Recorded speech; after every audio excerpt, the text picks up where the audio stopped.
Having removed the top growth from my main crop potatoes a couple of weeks ago, to help harden the skins, it's now time to lift and store them. Carefully fork out the tubers, making sure you remove any that have gone green or rotten, and allow to dry off for a few hours. Store somewhere cool, dark and frost-free, in a hessian or paper sack.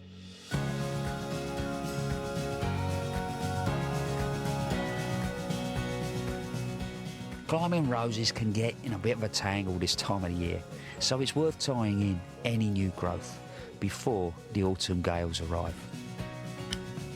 Deadhead as you go, and where possible tie in each stem horizontally to encourage more blossom next year.